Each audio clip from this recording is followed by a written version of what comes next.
नमस्कार दोस्तों, स्वागत है आप सभी का आज की दूसरी इस क्लास में। दूसरी नहीं, वैसे तो आज ये हमारी क्लास नंबर 6 है स्टैटिक जीके की, लेकिन हमारा जो टॉपिक चल रहा है प्रमुख संगीत वाद्यंत्र एवं उनके वादक, उसकी ये आपकी दूसरी क्लास है।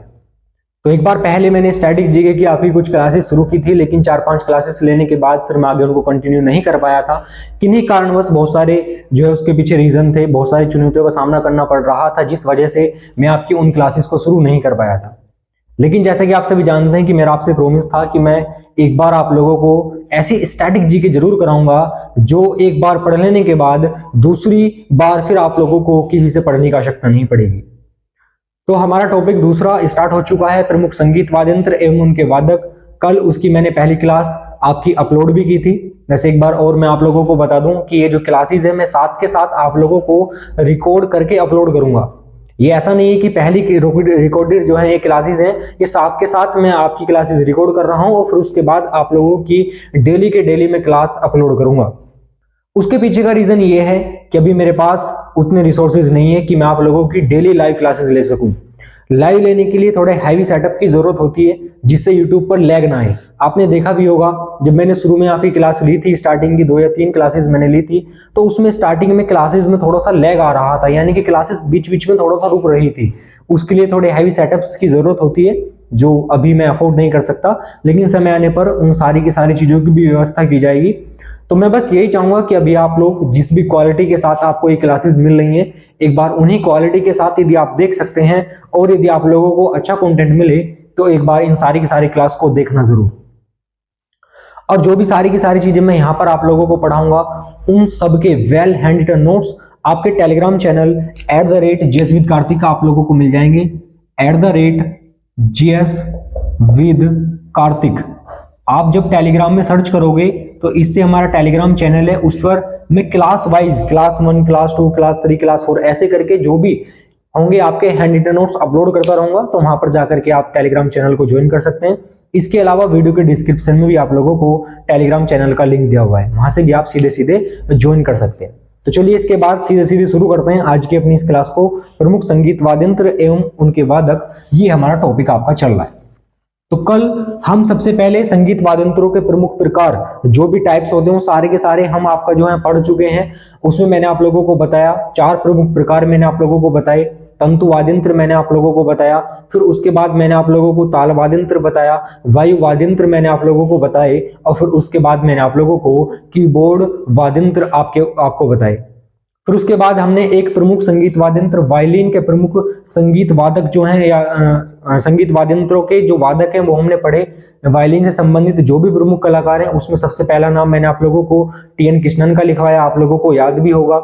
इसके अलावा L सुब्रमण्यम का नाम मैंने आप लोगों को लिखवाया, जो भारतीय वायलिन के देवता कहे जाते हैं। उसके बाद कुन्नागुडी वैद्यनाथन जी का नाम मैंने आप लोगों को लिखवाया। फिर उसके बाद और जो भी वायलिन से संबंधित प्रमुख नाम थे मैंने आप लोगों को लिखवाए, जैसे गजानन राव जोशी का नाम उसमें आता है, लालगुडी गोपाल अय्यर जयरामन जी का उसमें नाम आता है। फिर उसके बाद उसमें और बहुत सारे नाम आते हैं, वो सारी की सारी लिस्ट मैं आप लोगों को कंप्लीट बनवा चुका हूं। उसके अलावा आपने देखा होगा उसमें बाद में एक नाम और मैंने आप लोगों को लिखवाया था, लालगुडी अय्यर जयरामन जी का नाम तो मैंने आप लोगों को लिखवा दिया, और सबसे लास्ट में नागई R मुरलीधरन जी का नाम मैंने आप लोगों को लिखवाया था, आप लोगों को याद होगा।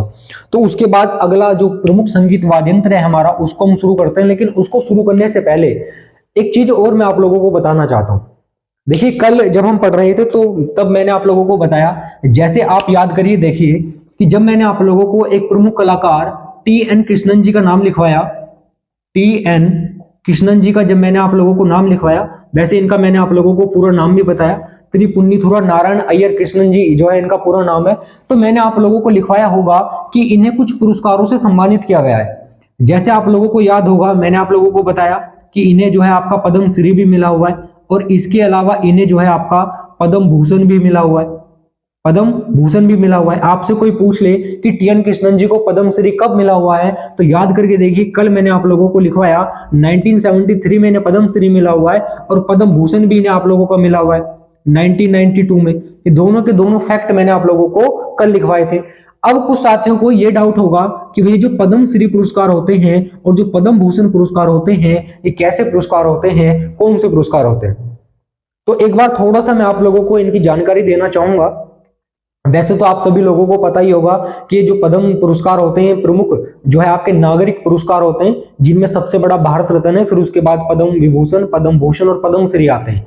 ये सारी की सारी जानकारी आपको होगी। पद्म पुरस्कारों की शुरुआत 1954 से हुई है। लेकिन एक बार कुछ चीज और मैं आप लोगों को बताना चाहता हूं, तो फिर हम अगले जो अपने प्रमुख संगीत वाद्य यंत्र हैं और उनके वादक है उनको भी पढ़ेंगे। लेकिन उससे पहले एक चीज या एक फैक्ट और मैं आप लोगों को लिखवाना चाहता हूं इन पुरस्कारों से संबंधित।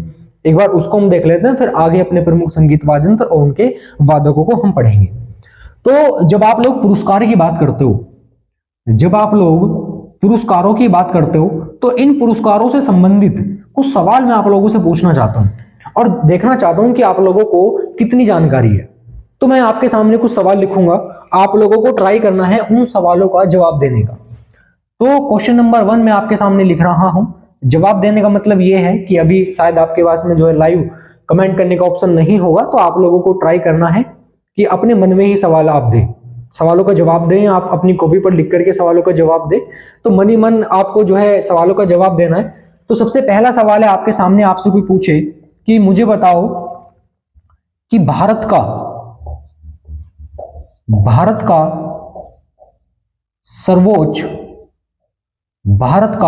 सर्वोच्च सम्मान बताइए कौन सा है। यानी कि अगर इंग्लिश में मैं आपके सामने बात करूं, आपसे कोई पूछे which is the highest award in India, Bharat में सबसे बड़ा या सर्वोच्च सम्मान कौन सा है। अब आप लोगों के मन में एक सवाल आ रहा होगा कि भैया इतना आसान, इतना छोटा सवाल आप लोग हमसे पूछ रहे हो। तो चलिए, बहुत सारे साथियों को लग रहा होगा कि ये जो है बहुत सामान्य सवाल है, बहुत छोटा सा सवाल है, देश का बच्चा जो है इस सवाल का आंसर जानता होगा। लेकिन मैं आपसे एक सवाल और पूछना चाहता हूं। आप मुझे बताइए कि भारत का सर्वोच्च नागरिक सम्मान बताइए कौन सा है। भारत का सर्वोच्च नागरिक सम्मान बताइए कौन सा है। अगर इंग्लिश में मैं बात करूं तो आप मुझे बताइए which is the highest civilian award, which is the highest civilian award. इसका आंसर मुझे दीजिए। बहुत सारे साथियों को लग रहा होगा कि भैया ये भी जो है बहुत आसान और सामान्य सवाल है, ये क्या सवाल पूछ रहे हो। तो चलिए, यदि आप लोगों को लग रहा है कि ये सामान्य सवाल है तो मैं एक लेवल और आगे चलता हूं और फिर आपसे एक और सवाल पूछता हूं। आप लोग मुझे बताइए कि भारत का सर्वोच्च सैन्य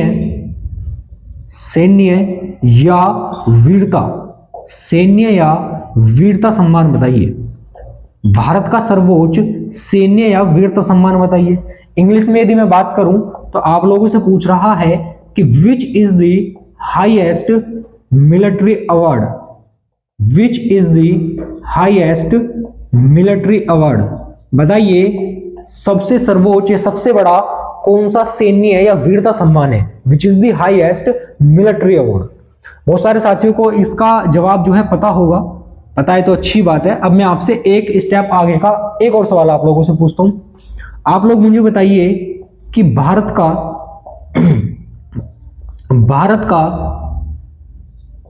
सर्वोच्च आप लोग मुझे बताइए भारत का सर्वोच्च युद्धकालीन वीरता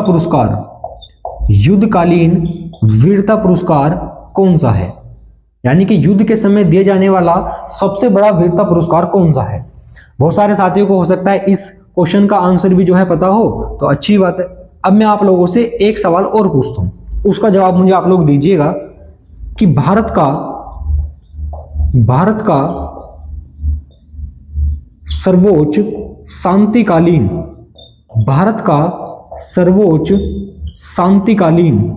शांतिकालीन वीरता पुरस्कार बताइए कौन सा है। भारत का सर्वोच्च शांतिकालीन वीरता पुरस्कार आप लोग मुझे बताइए कौन सा है। हो सकता है बहुत सारे साथियों को इसका आंसर भी पता हो। चलिए, मैं एक सवाल और आप लोगों से पूछता हूं। आप लोग मुझे बताइए कि भारत का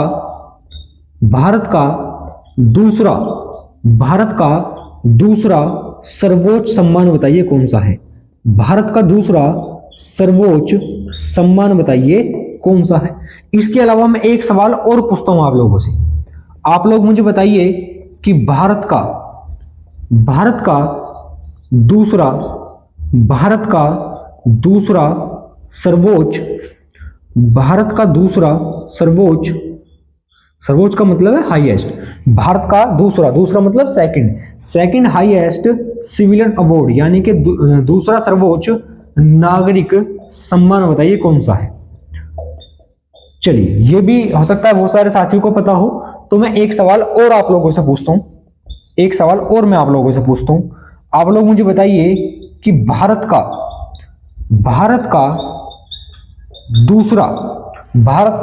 दूसरा सेकंड हाईएस्ट वीरता सम्मान बताइए कौन सा है। वीरता या सैन्य सम्मान आप लोग मुझे बताइए कौन सा है। अब देखिए, आप लोगों के सामने मैंने कम से कम आप लोगों के सामने 8 सवाल लिखे हैं। मैंने केवल 8 ही सवाल लिखे, मैं चाहूं तो यहां पर और अभी बहुत सारे सवाल ऐसे बना सकता हूं। अब इन सवालों को लिखने का मेरा तात्पर्य ये है, टॉपिक तो हमारा दूसरा चल रहा है, लेकिन इस टॉपिक पर बात करने का मुद्दे की बात यह है कि मुझे आप लोगों को एक बार बताना है कि इन सारी की सारी चीजों को हमें रटना नहीं होता। बहुत सारे साथी ऐसे होंगे जो रट रहे होंगे कि भैया, जिन्होंने रट रखा होगा कि सर्वोच्च सम्मान ये है, फिर वो रटेगा कि सर्वोच्च नागरिक सम्मान ये है, फिर उसने रटा होगा सर्वोच्च सैन्य वीरता सम्मान ये है, फिर उसने रटा होगा सर्वोच्च युद्धकालीन वीरता पुरस्कार ये है। मेरे कहने का तात्पर्य ये है कि यदि आप एक बार कंसेप्ट को समझ लें, तो फिर आपको इन सारे के सारे क्वेश्चंस का आंसर रटने की आवश्यकता ही नहीं है। एक भी क्वेश्चन का आंसर आप लोगों को रटना नहीं पड़ेगा। फिर कैसे भी कितना भी घुमा फिरा के वो आपके एग्जाम में क्वेश्चन पूछ ले, आप हर एक क्वेश्चन का बड़ी ही आसानी से जवाब दे रहे होंगे। तो कैसे, एक बार चलिए देखते हैं। एक बार मैं आपके सामने कंसेप्ट पर जो है बात कर लेता हूं, फिर उसके बाद इन सारे के सारे सवालों का जवाब आप लोग अपने आप ही लिखोगे, अपने आप ही बताओगे इन सारे के सारे सवालों का जवाब। तो एक बार मैं कंसेप्ट पर आपके साथ जो है चर्चा कर लेता हूं। तो मुझे ये इंग्लिश वाले नाम थोड़े से मिटाने पड़ेंगे स्पेस के लिए, तो ये मैं आपके सामने लिख चुका हूं, तो आप लोगों को इनके बारे में याद होगा और पता ही होगा। तो चलिए, मैं एक बार आप लोगों के सामने कंसेप्ट पर जो है बात कर लेता हूं। देखिए, जब आप लोग पुरस्कार की बात करते हो, बहुत ध्यान से इस चीज को आप लोगों को समझना है। बहुत सारे साथियों को पता होगा, लेकिन देखिए, ये स्टैटिक जीके स्पेशल बैच है, यानी कि यहां पर मैं मान के चलूंगा कि आप लोगों को कुछ भी नहीं आता। तो हमें ऐसे बच्चों का या ऐसे स्टूडेंट का भी ध्यान रखना है जिन्होंने पहले कभी कोई चीजें नहीं पढ़ी हैं। तो बहुत सारे साथियों को पता होगा इन सारी की सारी चीजों के बारे में, जिसको नहीं पता है वो एक बार देख लीजिए। और मैं गारंटी के साथ कह सकता हूं कि लगभग 95% बच्चे ऐसे होंगे जो इस वीडियो को देख रहे हैं, जिन्हें आखिरी के 3 सवालों का आंसर पता ही नहीं होगा। तो यदि आप चाहते हो कि इन तीनों आंसरों का सही जवाब देना, तो एक बार देखिए। जब आप पुरस्कारों की बात करते हो तो 2 प्रकार से पुरस्कारों की बात की जाती है। हालांकि पुरस्कारों की बहुत प्रकार से बात की जाती है। जब मैं आप लोगों का पूरा एक अलग से टॉपिक चलाऊंगा, प्रमुख पुरस्कार, तो तब हम उस पर डिटेल में बात करेंगे। लेकिन अभी के लिए यदि मैं आपके सामने बात करना चाहूं, तो पुरस्कारों की हम 2 प्रकार से एक बार बात करने का प्रयास करेंगे। तो एक होते हैं आपके नागरिक सम्मान,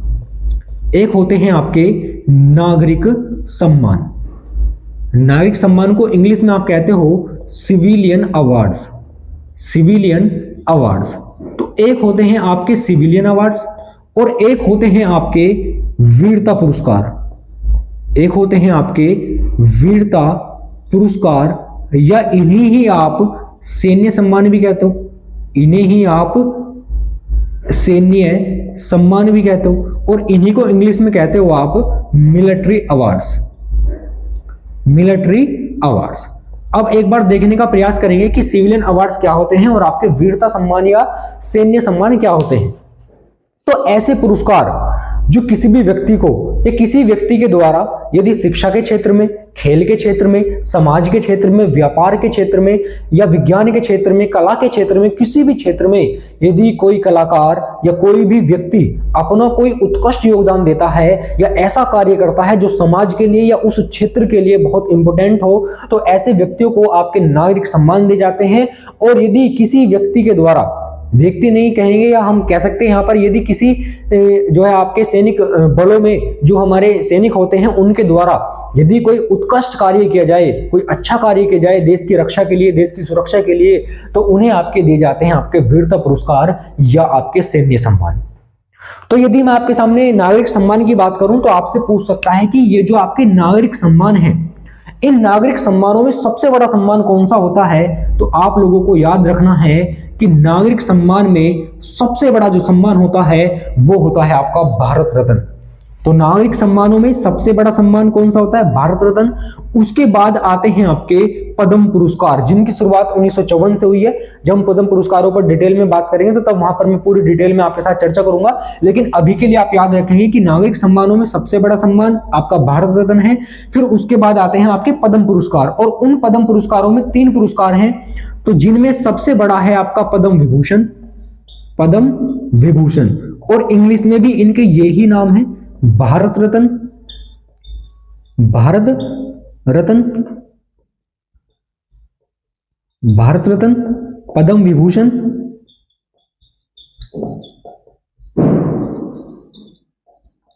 पद्म विभूषण, और तीसरे नंबर पर आता है आपका पद्म भूषण, पद्म भूषण, और चौथे नंबर पर आता है आपका पद्म श्री, पद्म श्री। तो कोई भी आपसे पूछ ले कि नागरिक सम्मानों में सबसे बड़ा सम्मान भारत रत्न, उसके बाद पद्म विभूषण, उसके बाद पद्म भूषण, और उसके बाद आपका पद्म श्री। ऐसे ही यदि आपसे कोई पूछ ले कि जो आपके वीरता सम्मान हैं, ये जो मैंने आपके सामने मिलिट्री अवार्ड्स लिखे हुए हैं, जब इनकी बात की जाती है कि भैया मुझे बताओ कि वीरता पुरस्कार या सैन्य सम्मान में सबसे बड़ा सम्मान कौन सा है, तो अभी ऐसे डायरेक्ट हम इसमें अभी नहीं कहेंगे कि सबसे बड़ा सम्मान कौन सा है। क्यों? क्योंकि इनकी भी 2 कैटेगरी होती हैं। एक होती है इनकी आपकी युद्धकालीन, एक होते हैं ये आपके युद्धकालीन, युद्धकालीन, और एक होते हैं आपके शांतिकालीन, एक होते हैं आपके शांतिकालीन, शांतिकालीन। एक बार मुझे बताइएगा कि शांतिकालीन जो आपको कैमरे में दिखाई दे रहा है कि नहीं दिखाई दे रहा, एक बार बताना, शांतिकालीन दिखाई दे रहा है क्या पूरा कैमरे में? तो देखिए, जो वीरता पुरस्कार सैन्य सम्मान होते हैं, 2 प्रकार से हम इनकी बात करेंगे। एक होते हैं आपके युद्धकालीन और एक होते हैं आपके शांतिकालीन। युद्धकालीन का क्या मतलब है? तो ऐसे सम्मान जो युद्ध के समय यदि किसी सैनिक के द्वारा कोई उत्कृष्ट कार्य किया जाए, देश की सुरक्षा के लिए कोई बड़ा कार्य किया जाए, साहस का कार्य किया जाए, तो उन्हें आपके युद्ध के दौरान जो दिए जाते हैं वो युद्धकालीन वीरता पुरस्कार कहलाते हैं, और जो शांति के समय दिए जाते हैं आपके, वो शांतिकालीन वीरता पुरस्कार कहलाते हैं। यानी कि बहुत सारे सैनिक ऐसे होते हैं जो बिना युद्ध के शांति में भी जो है बहुत अपने अच्छे कार्य देते हैं, उत्कृष्ट कार्य करते हैं और साहस का कार्य करते हैं देश की सुरक्षा के लिए, तो उन्हें शांति के समय भी जो है आपका पुरस्कार दिए जाते हैं, तो उन्हें कहते हैं आपके शांतिकालीन वीरता पुरस्कार। अब यहां पर हमें देखना है कि युद्धकालीन जो वीरता पुरस्कार होते हैं, ये जो युद्धकालीन वीरता सम्मान होते हैं, इनमें सबसे बड़ा सम्मान कौन सा है? तो आप लोग याद रखेंगे कि युद्धकालीन के समय दिए जाने वाला सबसे बड़ा जो वीरता सम्मान होता है वो होता है आपका परमवीर चक्र। कौन सा होता है? परमवीर चक्र। दूसरे नंबर पर होता है आपका महावीर चक्र, महावीर चक्र, और तीसरे नंबर पर आता है आपका वीर चक्र। कौन सा? वीर चक्र। ऐसे ही आपसे पूछ ले कि शांतिकालीन यानी कि शांति के समय में दिए जाने वाला सबसे बड़ा पुरस्कार कौन सा है, तो आप लोग याद रखोगे अशोक चक्र, अशोक चक्र। दूसरे नंबर पर आपसे पूछ ले तो कीर्ति चक्र, कीर्ति चक्र, और तीसरे नंबर पर आपसे पूछ ले तो शौर्य चक्र, तो शौर्य चक्र। तो आप ध्यान से एक बार देखने का प्रयास करेगा, ये सारे के सारे सवालों के जवाब अब आप कितनी आसानी से देंगे। आप लोगों से पूछे कि नागरिक सम्मान शब्द का यदि इस्तेमाल करके आप लोगों से पूछे कि नागरिक सम्मानों में बताओ सबसे बड़ा पुरस्कार भारत रत्न, उसके बाद पद्म विभूषण, उसके बाद पद्म भूषण, और उसके बाद आपका पद्म श्री। वीरता सम्मानों में आपसे पूछे कि युद्धकालीन सबसे बड़ा वीरता सम्मान परमवीर चक्र, उसके बाद महावीर चक्र, और उसके बाद आपका वीर चक्र। ऐसे आपसे वीरता पुरस्कार या सैन्य सम्मानों में सबसे बड़ा शांतिकालीन वीरता पुरस्कार आप लोगों से पूछे तो कौन सा होगा सबसे बड़ा? अशोक चक्र, उसके बाद कीर्ति चक्र, और उसके बाद आप लोगों का शौर्य चक्र। तो यदि कैटेगरी वाइज आपसे पूछे तो मुझे नहीं लगता किसी भी साथी को कोई भी डाउट होगा।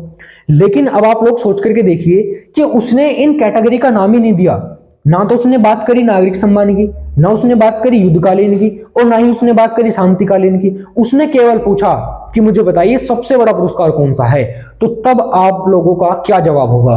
तब भारत रत्न जवाब होगा, परमवीर चक्र जवाब होगा, या अशोक चक्र जवाब होगा? तो आप लोग याद रखिएगा कि यदि कोई भी शब्द नहीं दे रहा है और केवल पूछे कि हाईएस्ट अवार्ड बताइए, तो आप लोगों को जो आंसर देना है वो देना है आप लोगों को भारत रत्न।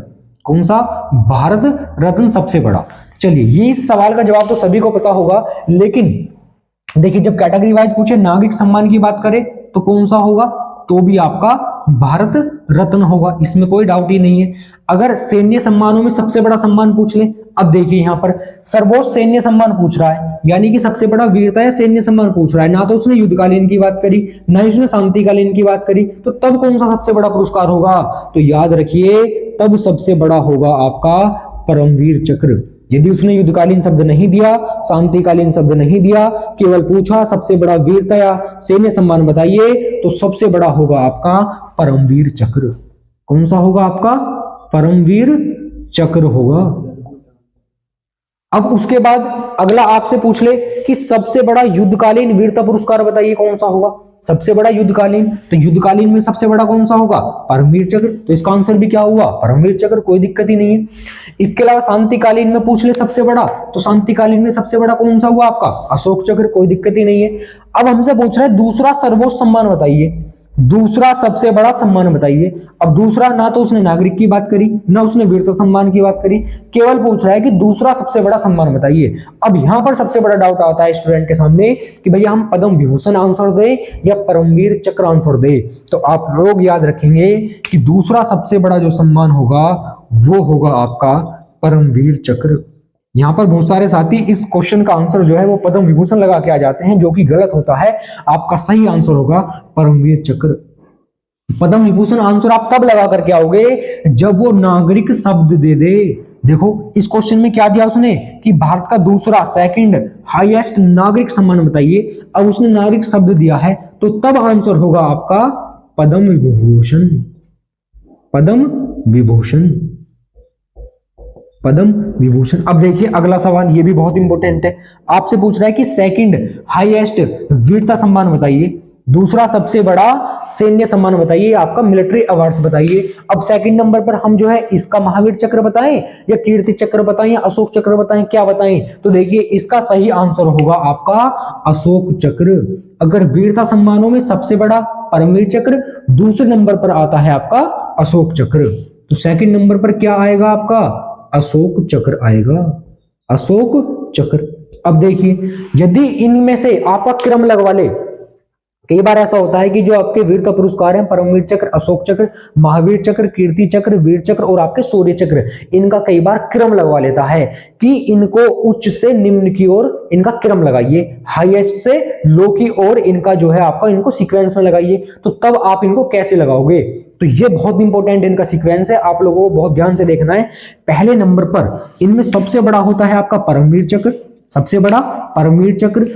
फिर उसके बाद दूसरे नंबर पर होता है आपका अशोक चक्र, फिर तीसरे नंबर पर आता है आपका महावीर चक्र, फिर चौथे नंबर पर आता है आपका कीर्ति चक्र, पांचवें नंबर पर आता है वीर चक्र और फिर छठे नंबर पर आता है आपका शौर्य चक्र। तो अपनी कॉपी में आप इनका सीक्वेंस भी लिखेंगे, मैंने तो यहां पर केवल नंबरिंग डाल दिए, आप बहुत अच्छे तरीके से अपने नोट्स में इनको मेंशन करेंगे। सबसे पहले लिखेंगे परमवीर चक्र, फिर उसके बाद अशोक चक्र, उसके बाद महावीर चक्र, उसके बाद कीर्ति चक्र, उसके बाद वीर चक्र और उसके बाद आपका शौर्य चक्र। तो पूरा का पूरा इनका क्रम होता है। ये सारी की सारी चीजें थोड़ा सा सामान्य डिस्कशन मैंने आप लोगों के सामने करा पुरस्कारों के बारे में।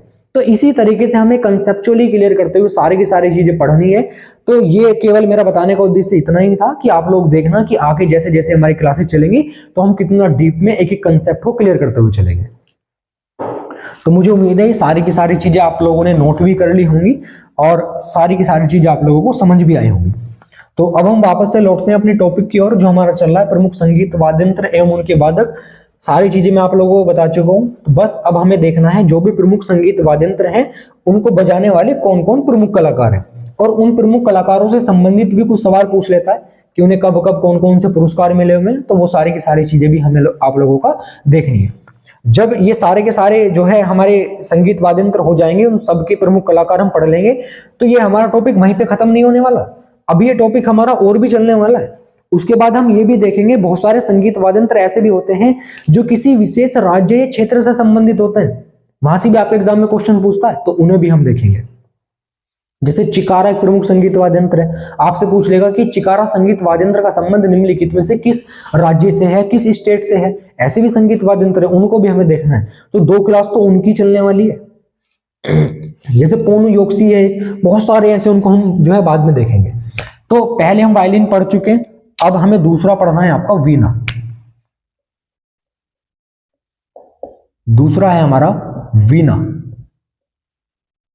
वीणा, तो वीणा एक हमारा संगीत वाद्य यंत्र है, जो कि एक आपका तार वाद्य यंत्र है।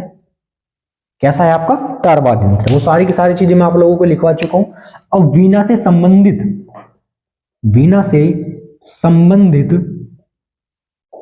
कलाकार हमें देखने हैं कौन कौन से हैं। वीणा से संबंधित कलाकार अब हमें आप लोगों का देखने हैं। तो सबसे पहला नाम आप लोग लिखिएगा वीणा में, बहुत इंपॉर्टेंट नाम है, जिया मोहिउद्दीन डागर। जिया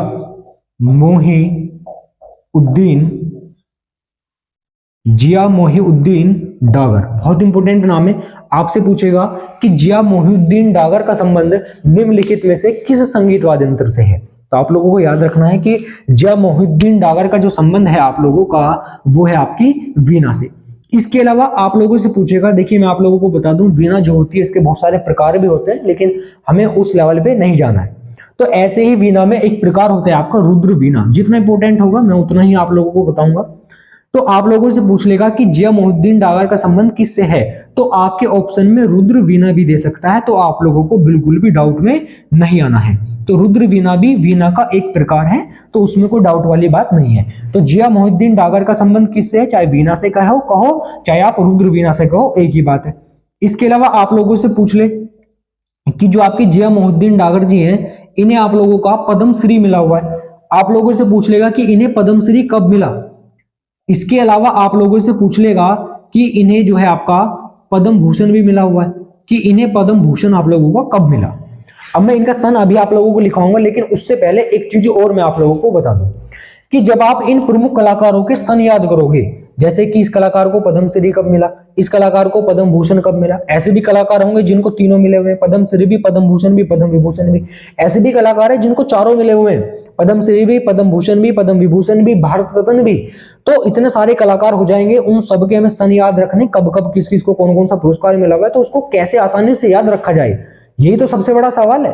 तो उसको याद रखने का आप एक लोग जो है प्रयास करेंगे। कैसे आप याद रखोगे? तो सबसे पहले आप लोगों को याद रखना है कि किसी भी कलाकार को यदि पद्मश्री मिला हुआ है, तो सबसे पहले आप लोग याद करोगे कि इस कलाकार को पद्मश्री कब मिला। फिर उसके बाद आप लोग देखोगे कि इस कलाकार को पद्म भूषण भी मिला हुआ है क्या। यदि मिला हुआ है तो फिर आप लोग याद रखोगे कि इस कलाकार को पद्म भूषण कब मिला। फिर उसके बाद आप लोग देखोगे कि क्या इस कलाकार को पद्म विभूषण भी मिला हुआ है। यदि मिला हुआ है तो यहां पर आप लोग उसका विभूषण का सन याद करोगे, और फिर उसके बाद आप लोग याद करोगे कि इस कलाकार को भारत रत्न यदि मिला हुआ है तो कब मिला हुआ है, यानी कि उनका क्रम ये होना चाहिए। इसके पीछे का रीजन ये है, अभी मैंने आप लोगों को बताया सबसे बड़ा सम्मान कौन सा है, भारत रत्न, फिर उसके बाद पद्म विभूषण, उसके बाद पद्म भूषण, उसके बाद आपका पद्मश्री, यानी कि पद्मश्री तो छोटा है। तो आप लोगों को छोटे से बड़े की ओर याद करना है। क्यों? क्योंकि किसी भी कलाकार को जब कोई भी पुरस्कार दिया जाएगा तो सबसे पहले सबसे छोटा ही तो दिया जाएगा, फिर उसके बाद उससे बड़ा पुरस्कार दिया जाएगा, फिर यदि उसने और भी अच्छा कार्य किया तो फिर उसके बाद उसको उससे और भी बड़ा पुरस्कार दिया जाएगा, और यदि उसने और भी अच्छा कार्य किया तो फिर उसके बाद उसको उससे भी बड़ा पुरस्कार दिया जाएगा। तो इस वजह से इनका सन याद करना आप लोगों को बहुत आसान हो जाएगा। जैसे यदि मैं जिया मोहिउद्दीन डागर की बात करूं, आपसे पूछ ले इन्हें पद्मश्री कब मिला, तो याद रखोगे 1980 में मिला। फिर उसके बाद आप लोगों से पूछ ले कि इन्हें पद्म भूषण कब मिला, तो इन्हें पद्म भूषण मिला 1990 में। तो देखो आसान होगा, 1980 के बाद 1990 में। यदि आप ऐसे याद करते हैं पहले 1990 फिर 1980 तो बहुत कंफ्यूजन आपको होता। तो पहले 1990 याद करोगे पद्मश्री, और फिर पद्म भूषण याद करोगे 1990 में। इसके अलावा एक सवाल और पूछा जाता है जिया मोहिउद्दीन डागर जी से, आपसे पूछ लेगा कि इनका संबंध संगीत की किस शैली से है। जब मैंने स्टार्टिंग में मैंने आप लोगों को संगीत शैलियां पढ़ाई, आप लोगों को याद होगा, जिसमें हिंदुस्तानी संगीत की प्रमुख शैलियों में मैंने आप लोगों को ध्रुपद शैली पढ़ाई, ख्याल शैली पढ़ाई, ठुमरी शैली पढ़ाई, टप्पा शैली पढ़ाई। तो पूछ लेगा कि जिया मोहिउद्दीन डागर का संबंध कौन सी शैली से है, तो यहां पर आप लोग याद रखोगे कि इनका संबंध है आपका ध्रुपद शैली से। किससे है इनका संबंध? आपका ध्रुपद शैली से। इसके अलावा इनके दो पुत्र हुए हैं, इनके दो पुत्र हुए हैं जिनका नाम क्या है, एक का नाम है फरीदुद्दीन डागर, फरीदुद्दीन डागर, और एक का नाम है बहाउद्दीन डागर। एक का नाम क्या है? बहाउद्दीन डागर। इन दोनों का भी संबंध किससे है? वीणा से। तो कई बार इन दोनों कलाकारों का भी नाम दे देता है कि फरीदुद्दीन डागर का संबंध किस संगीत वाद्य यंत्र से है, या बहाउद्दीन डागर का संबंध किस संगीत वाद्य यंत्र से है। तो आप लोग याद रखोगे कि इनका संबंध भी किससे है? आपका वीणा से है। किससे है? आपका वीणा से। अब चलते अपने अगले कलाकार की ओर। तो दूसरे कलाकार का नाम याद रखते हैं। दूसरे हमारे बहुत महत्वपूर्ण कलाकार हैं आपके, जियामुद्दीन डागर हो गए, असद अली खान। दूसरा आप लोगों को नाम याद रखना है असद अली खान का। असद अली खान का, ये भी बहुत इंपॉर्टेंट नाम है असद अली खान जी का। देखिए असद अली खान जी से क्या क्या सवाल आप लोगों के आपके एग्जाम में बनेंगे, एक बार देखने का प्रयास करेंगे कि असद अली खान जी से सबसे पहला सवाल आपसे पूछेगा, जैसे इनका संबंध भी किससे? आपका रुद्र वीणा से। ऐसे ही आपकी असद अली खान जी का संबंध भी किससे है? आपका रुद्र वीणा से। तो चाहे रुद्र वीणा दे दे, वीणा दे दे, तो डाउट में आने वाली कोई बात नहीं है। फिर उसके बाद आप लोगों से पूछेगा कि जो असद अली खान जी है, इन्हें भी आपका क्या मिला हुआ है? पद्मश्री मिला हुआ है। हालांकि मैं आप लोगों को बता दूं, और भी जो मैंने नाम लिखवाए हैं उनमें भी बहुत सारे कलाकार ऐसे हैं जिन्हें ये पद्मश्री, पद्म भूषण ऐसे पुरस्कार मिले हुए हैं, लेकिन सबके हमें नहीं लिखने हैं। बहुत सारे कलाकार ऐसे हैं जिन्हें पद्मश्री तो ऑलमोस्ट मिले हुए ही हैं, लेकिन हमें सबके नहीं देखने, हमें केवल उनके देखने हैं जो इंपॉर्टेंट कलाकार हैं और जिनसे आपके एग्जाम में पूछे जाने की संभावनाएं अधिकतम होती है। तो आपसे पूछेगा इन्हें पद्मश्री मिला हुआ है, कब मिला हुआ है। इसके अलावा आपसे पूछेगा कि इन्हें पद्म भूषण मिला हुआ है, तो इन्हें आपका पद्म भूषण कब मिला हुआ है। तो ये तीन इंपॉर्टेंट सवाल है। तो आप लोगों से पूछ ले पद्मश्री कब मिला हुआ है इन्हें, तो याद रखोगे 1977 1977 में इन्हें पद्मश्री मिला हुआ है, और पद्म भूषण पूछ ले आपसे तो 2008 में इन्हें आपका पद्म भूषण से सम्मानित किया गया है। तो एक बार इन दोनों प्रमुख कलाकारों का नाम आप लोग लिखिए, इनकी डिटेल लिखिए, फिर उसके बाद अगले जो भी हमारे महत्वपूर्ण कलाकार हैं फिर उनका नाम हम आप लोग देखेंगे। अब इसके बाद हमारे और बहुत सारे नाम है, जैसे एस बालचंद्रन है, डी बालकृष्णन है, इसके अलावा आपकी ज्योति हेगड़े हैं, और आपकी नूर जहरा है, अदारंग है, इसके अलावा पंडित गोपाल कृष्ण है और विश्वमोहन भट्ट है। ये सारे के सारे और इंपॉर्टेंट नाम है आपकी वीणा से संबंधित, फिर उनके नाम हमें आप लोगों को देखने हैं। तो एक बार यहां तक आप लोग नोट करिए, और मुझे उम्मीद है आपने नोट भी कर लिया होगा। तो चलिए अब अगली अपनी लिस्ट बनाते हैं। चलिए यहीं पे आ जाएंगे सारे के सारे नाम, तो एक बार यहीं पे लिख लेते हैं। तो पहला हो गया, दूसरा हो गया, और फिर तीसरा नाम देखिए, इसमें बहुत इंपॉर्टेंट नाम है आपका S Balachandran. S Balachandran, S Balachandran. दूसरा नाम आप लोग इसमें लिखोगे D Balakrishnan. D Balakrishnan, D Balakrishnan. इसके अलावा एक नाम और आप लोग लिखोगे, ये चौथा नाम है और ये पांचवा होगा। डी बालकृष्णन के बाद ज्योति हेगड़े। ज्योति हेगड़े। इसके अलावा एक नाम और आप लिखोगे अदारंग। अदारंग। इसके अलावा एक नाम और आप लिखो नूर जहरा। नूर जहरा। इसके अलावा एक नाम और लिखो आप, भाई सारे ही नाम लिखने पड़ेंगे इंपोर्टेंट। आप लोग सोचो भाई दो तीन नाम लिखवा दो उन्हीं से हमारे एग्जाम में आ जाएगा, भैया पॉसिबल ही नहीं है। डीप में जाना पड़ेगा, आपको गहराई से सारी की सारी चीजें पढ़नी पड़ेंगी। नूर जहरा। इसके अलावा एक नाम आप लोग लिखिए इसमें विश्वमोहन भट्ट। विश्वमोहन भट्ट। इसके अलावा एक नाम और लिखिए पंडित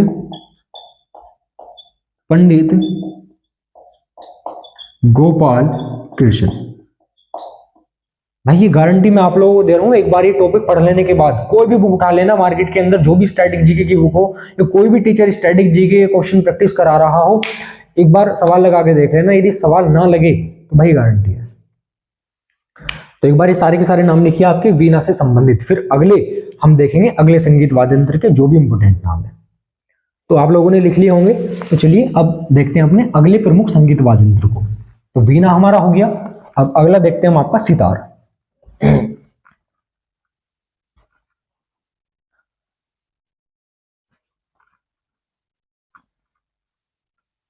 तो चलिए अगला नाम देखते हैं हम आपका सितार। देखेंगे कि सितार को बजाने वाले प्रमुख कलाकार आपके कौन कौन से हैं। सितार इंग्लिश में भी ऐसे लिखा जाएगा सितार। सितार। आपसे पूछेगा कि सितार को बजाने वाले निम्नलिखित में से कौन से एक कलाकार हैं, तो सितार से संबंधित कलाकार हमें आप लोगों का देखने हैं। कलाकार तो देखिए कौन कौन से हैं। सबसे पहला नाम आप लोगों को लिखना है, बहुत ही महत्वपूर्ण और बहुत बड़ा नाम है, पंडित रविशंकर। पंडित रविशंकर जी का, पंडित रविशंकर जी का। तो सितार को बजाने वालों में, प्रमुख कलाकारों में एक बहुत बड़ा नाम कहूं या सबसे बड़ा नाम यदि मैं कहूं तो वो है आपका पंडित रविशंकर जी का।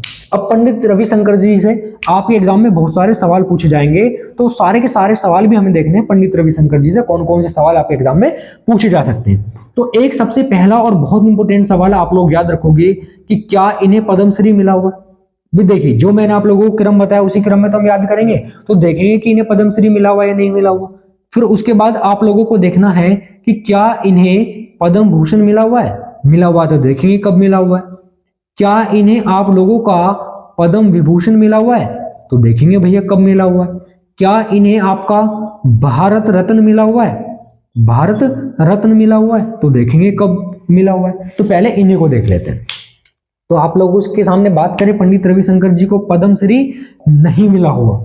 ये यहाँ पर आप बहुत इंपॉर्टेंट एक चीज याद रखोगे, इन्हें पद्म भूषण भी मिला हुआ है, इन्हें पद्म विभूषण भी मिला हुआ है, इन्हें भारत रत्न भी मिला हुआ है, लेकिन इन्हें पद्मश्री नहीं मिला हुआ।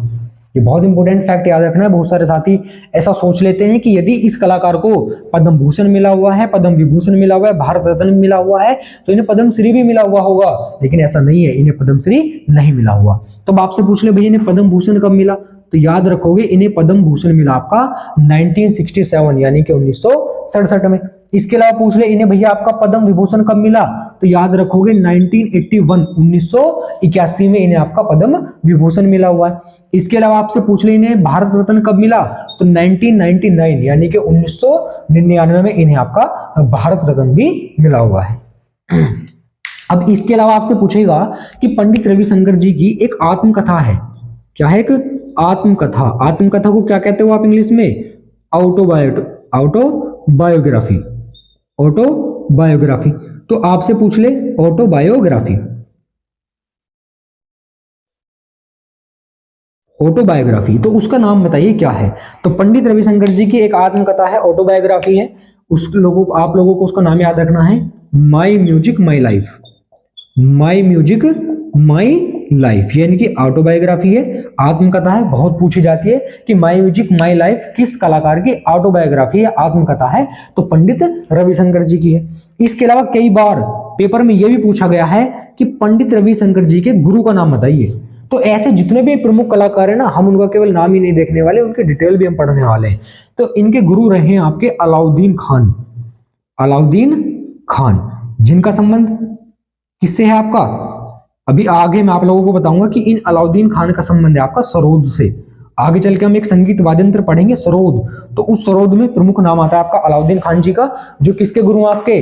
पंडित रविशंकर जी के गुरु हैं। इसके अलावा एक सवाल और पूछा जाता है, आप एग्जाम में पूछा जाता है कि पंडित रविशंकर जी, या ऐसे पूछा जाएगा आपके एग्जाम में कि अनुष्का शंकर, अनुष्का शंकर एक कलाकार है, बताइए उनका संबंध किस संगीत वाद्यंत्र से है, तो उनका संबंध किससे है आपका? सितार से। और वो अनुष्का शंकर जी कौन है? वो है आपकी पंडित रविशंकर की पुत्री। तो पंडित रविशंकर की एक पुत्री है अनुष्का शंकर।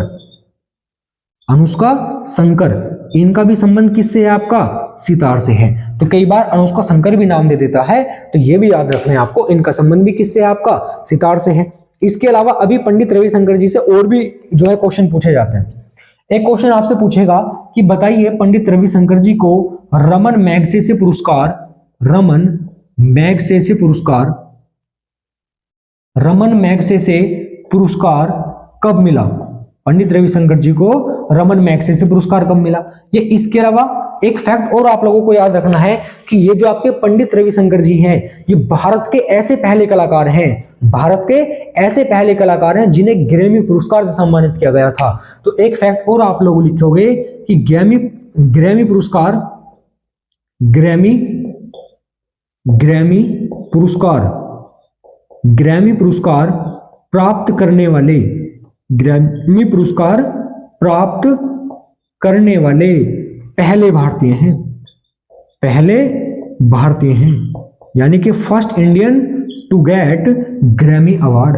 अब बहुत सारे साथियों के मन में सवाल आ रहा होगा कि भैया ये ग्रैमी पुरस्कार क्या है, ग्रैमी पुरस्कार क्या है, या भैया ये आपका रमन मैग्सेसे पुरस्कार क्या है। तो मेरे दोस्त दिक्कत लेने की बिल्कुल भी आवश्यकता नहीं है। जब मैं प्रमुख पुरस्कार आप लोगों का टॉपिक शुरू करूंगा तो उसमें सारे के सारे पुरस्कार हम डिटेल में पढ़ेंगे कि क्या है आपका ग्रैमी पुरस्कार, क्या है आपका रमन मैग्सेसे पुरस्कार। जैसे आपका ग्रैमी पुरस्कार है, तो यदि मैं छोटी सी बात आपके सामने करना चाहूं तो ग्रैमी पुरस्कारों की जो शुरुआत हुई वो हुई आपकी 1959, यानी कि 1959 में ग्रैमी पुरस्कारों की शुरुआत की गई है। और ये संगीत के क्षेत्र में दिए जाने वाला आपका पुरस्कार है। और ये जो आपके ग्रैमी पुरस्कार होते हैं इनकी बहुत सारी श्रेणियां होती हैं, ग्रैमी पुरस्कारों की बहुत सारी कैटेगरी होती है, फिर उन कैटेगरियों में भी आपके पुरस्कार दिए जाते हैं। यदि मैं ग्रैमी पुरस्कार की कुछ प्रमुख कैटेगरी की बात करूं तो जिनमें आता है आपका सॉन्ग ऑफ द ईयर, इसके अलावा रिकॉर्ड ऑफ द ईयर होता है, इसके अलावा एल्बम ऑफ द ईयर होता है, इसके अलावा आपका बेस्ट न्यू आर्टिस्ट होता है। ये सारी की सारी कैटेगरी होती है ग्रैमी पुरस्कार की। तो उसमें पूछा जाता है कि बताइए ग्रैमी पुरस्कार में सॉन्ग ऑफ द ईयर किसको चुना गया है, ग्रैमी पुरस्कार में एल्बम ऑफ द ईयर किसको चुना गया है, या ग्रैमी पुरस्कार में रिकॉर्ड ऑफ द ईयर किसको चुना गया है, ग्रैमी पुरस्कार में न्यू बेस्ट आर्टिस्ट किसको चुना गया है। भाई साहब सारी की सारी चीजें हम उसी क्रम में इतनी डिटेल में हम पढ़ेंगे, एक भी क्वेश्चन आप लोगों का बाहर नहीं जाएगा। और जिस दिन एग्जाम होगा आप लोगों का अपकमिंग में एसएससी के जितने भी एग्जाम है, चाहे वो सीजीएल हो, सीएचएसएल हो, एमटीएस हो, सीपीओ हो, दिल्ली पुलिस हो, या बाद में एससीएम या एससीएम का एग्जाम हो, हेड कांस्टेबल मिनिस्ट्रियल का, हर एक एग्जाम के अंदर मैं वीडियो बनाऊंगा जिस दिन भी आंसर की आएगी कि इस बैच से देखिए किस क्लास से कहां से आपके एग्जाम में क्वेश्चन पूछा गया। तो याद रखेंगे रमन मैग्सेसे पुरस्कार कब मिला है पंडित रविशंकर जी को, तो 1992 1992 में इन्हें जो है आपका मिला हुआ है रमन मैग्सेसे पुरस्कार 1992 में। इसके अलावा पूछ ले ग्रैमी पुरस्कार कब मिला इन्हें, तो 1968 1968 में इन्हें आपका ग्रैमी पुरस्कार मिला हुआ है। अब भाई साहब देखिए एसएससी क्या करती है, एसएससी केवल इतने ही सवाल नहीं पूछती, एसएससी क्या करती है और डिटेल में पूछती है। और डिटेल में क्या पूछती है, फिर बच्चा कहता है भैया पता नहीं एसएससी ने सवाल कहां से पूछ लिया, फिर वो जाके एग्जाम में फंस जाता है। भैया फंसेगा ही जब उसने डिटेल में पढ़ा ही नहीं है। यदि पढ़ रखा है डिटेल में तो मुझे बताइए इन्हें ग्रैमी पुरस्कार जो मिला 1968 में वो इनकी कौन सी एल्बम के लिए मिला, बता सकता है क्या कोई साथी, चलिए बताइए। तो 1968 में जो ग्रैमी पुरस्कार आप लोगों का मिला पंडित रविशंकर जी को, तो इनकी एक एल्बम है, इनकी एक एल्बम में इन्होंने काम किया था। उस एल्बम का नाम है West Meets East, West Meets East, ये उस एल्बम का नाम है। अब एसएससी यहां से सवाल पूछता है कि बताइए जो है आपका रमन, वो ये नहीं पूछेगा, एसएससी ये नहीं पूछेगी कि पंडित रविशंकर को ग्रैमी पुरस्कार कब मिला, इस चीज के जमाने चले गए। जब वो ये नहीं पूछेगी कि ग्रैमी पुरस्कार प्राप्त करने वाले पहले भारतीय कौन है, वो जमाने चले गए।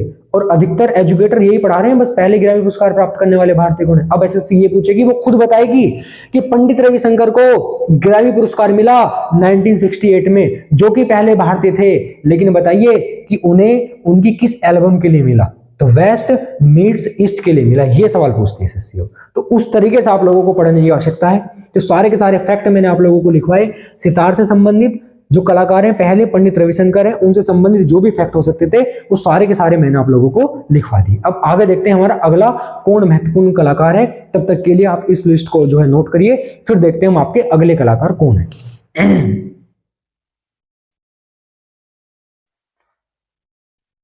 तो कर लिया होगा नोट, तो चले फिर देखें अपने अगले नाम सितार में कौन है और हमारे।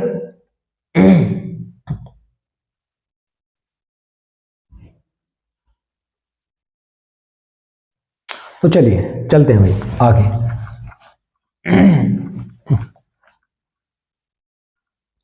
भाई बहुत डिटेल में पढ़ने की आवश्यकता है, यदि सिलेक्शन लेना है तो ये सारी की सारी चीजें पढ़नी पड़ेंगी भाई। देखिए दूसरा नाम,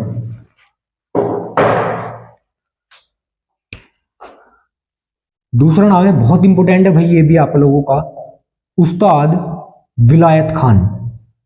आप लोगों ने सुना भी होगा उस्ताद विलायत खान, उस्ताद विलायत खान, इनका नाम आप लोगों ने सुना होगा। ये बहुत इंपॉर्टेंट नाम है उस्ताद विलायत खान का। किससे संबंधित है आपका, सितार से है। इसके अलावा और नाम यदि आप लोगों को लिखने हो तो अब्दुल वाहिद खान, अब्दुल अब्दुल वाहिद खान। इनका भी संबंध किससे है आपका? सितार से है, अब्दुल वाहिद खान। इसके अलावा भैया और बताइए सितार से संबंधित और प्रमुख कलाकार कौन कौन है? तो अब्दुल वाहिद खान के बाद एक बहुत इंपॉर्टेंट नाम और आता है इसमें आपका, पंडित विष्णु नारायण भातखंडे। पंडित विष्णु नारायण, पंडित विष्णु नारायण भातखंडे, पंडित विष्णु नारायण भातखंडे। इसके अलावा और नाम बताइए भैया। तो इसके अलावा एक नाम और आप लोगों को याद रखना है, पंडित विष्णु नारायण भातखंडे के बाद अब्दुल वाहिद खान, पंडित विष्णु नारायण भातखंडे और आपके अरविंद पारिख। अरविंद पारिख, अरविंद पारिख का भी इसमें नाम आता है। इसके अलावा बुधादित्य मुखर्जी, बुधादित्य मुखर्जी, बुधादित्य मुखर्जी, ये भी बहुत इंपॉर्टेंट नाम आता है। तो एक बार लिखिए, पंडित रविशंकर, वो मैंने आप लोगों को बताया प्रमुख नाम था।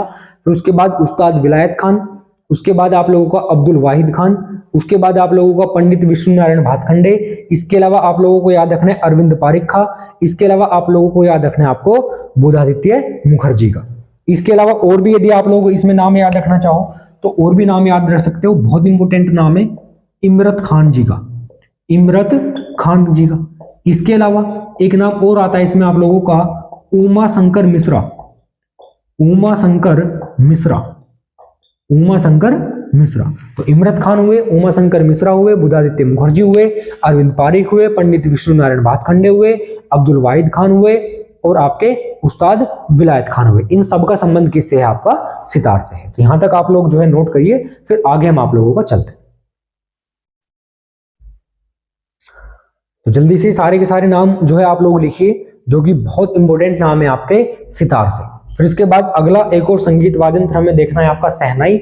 उसके और देखेंगे हम प्रमुख कलाकार कौन कौन से हैं। फिर उसके बाद बाकी के जो हमारे बचे हुए हैं फिर उनको देखेंगे हम अपनी अगली क्लास में, क्योंकि बहुत सारे नाम है, बहुत सारी डिटेल है। तो आप लोगों को इस सारे का सारा डाटा जो है याद करने वाला ही है।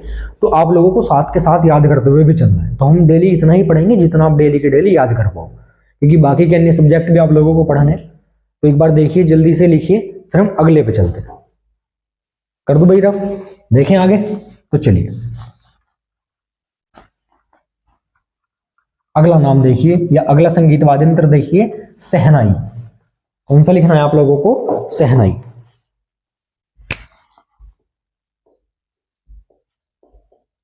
सहनाई इंग्लिश में भी ऐसे ही लिखा जाएगा, सहनाई, सहनाई। देखिए सबसे पहला एक फैक्ट आप लिखिए सहनाई के बारे में। इससे संबंधित कलाकार तुम बाद में देखेंगे, लेकिन एक फैक्ट और आप लोगों को याद रखना है। इससे संबंधित कई एग्जाम में पूछा गया है कि सहनाई को मंगलवाद्य के नाम से भी जाना जाता है। मंगलवाद्य के नाम से भी जाना जाता है, मंगलवाद्य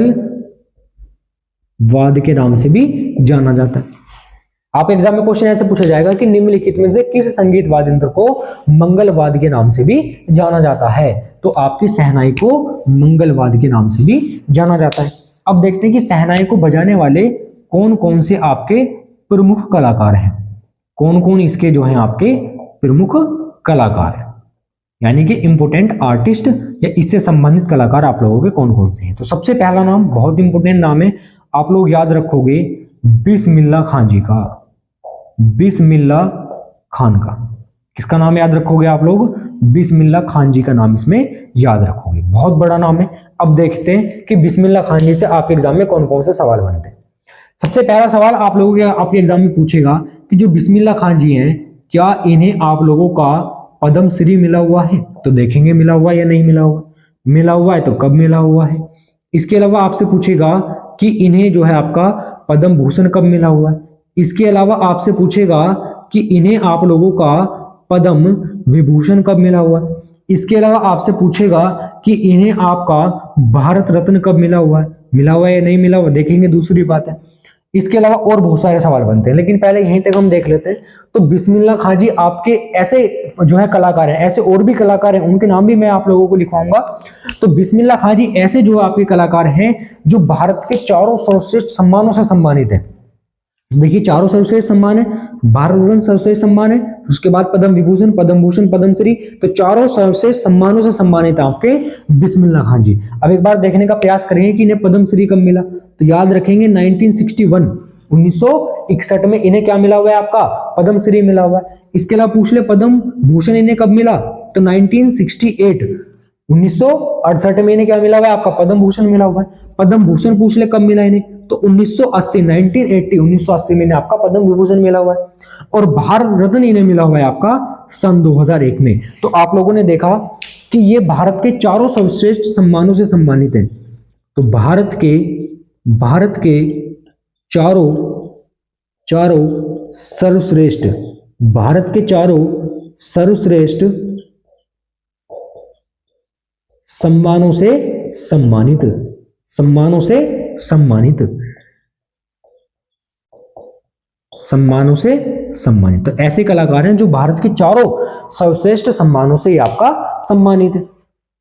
इसके अलावा एक फैक्ट और आप लोग लिखोगे इसमें कि जब भारत आजाद हुआ 15 अगस्त 1947 को, जब भारत ने अपना पहला स्वतंत्रता दिवस बनाया, तो उस समय पर इन्होंने जो शहनाई है, ये जो शहनाई है, इसको इन्होंने लाल किले पर, शहनाई को लाल किले पर बजाने का गौरव प्राप्त है। लाल किले पर बजाने का गौरव प्राप्त है। इसका मतलब यह है कि जब भारत आजाद हुआ 15 अगस्त 1947 को, तो आजादी के जश्न में इन्होंने अपनी शहनाई को भारत के लाल किले पर बजाया था 15 अगस्त 1947 को। तो ऐसे किसी भी कलाकार के लिए भी बहुत बड़े सम्मान की बात है, गौरव की बात है कि उसने जो है अपना आजादी के जश्न के समय पर उसने जो है शहनाई बजाई, तो बहुत बड़े सम्मान की बात है। तो 1947 में शहनाई को लाल किले पर बजाने का गौरव प्राप्त है किसको, आपको, बिस्मिल्लाह खान जी को। और ऐसे कलाकार हैं जो भारत के चारों सर्वश्रेष्ठ सम्मानों से आपका सम्मानित है। तो यहां तक आप लोग लिखिए, फिर आगे चलते हैं। आपका लिख लिया, तो चलिए अब देखते हैं अगला नाम। तो दूसरा नाम है बागेश्वरी कमर। एक नाम आप लोग लिखिए बागेश्वरी कमर, बागेश्वरी कमर, बागेश्वरी कमर, ये नाम आप लोगों को लिखवाना है।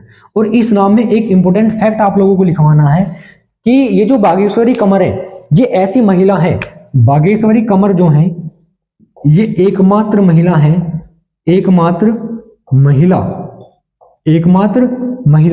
कैसी महिला है, तो एकमात्र शहनाई वादक महिला है, एकमात्र महिला शहनाई वादक, यानी कि शहनाई को बजाने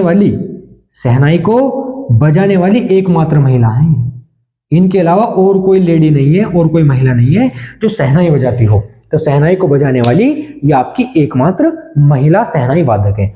तो आप शहनाई में लिखोगे प्रमुख कलाकारों में सबसे पहला नाम बिस्मिल्लाह खान जी का। पद्मश्री मिला हुआ है 1961 में, पद्म भूषण मिला हुआ है 1968 में, पद्म विभूषण मिला हुआ है 1980 में, भारत रत्न मिला हुआ है 2001 में। भारत के चारों सर्वश्रेष्ठ सम्मानों से सम्मानित हैं ये। और 15 अगस्त 1947 को शहनाई को लाल किले पर बजाने का गौरव प्राप्त है। इसके अलावा पूरी दुनिया भर में अगर आपसे पूछ ले कि ऐसे कौन से कलाकार हैं जिन्होंने दुनिया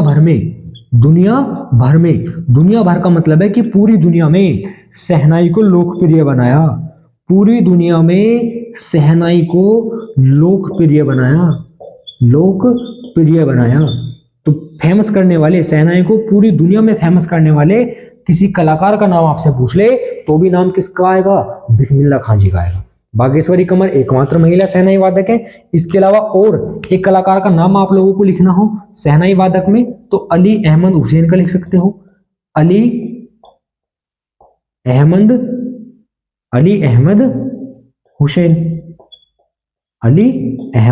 हुसैन जी का नाम आप लोग लिख सकते हो। अली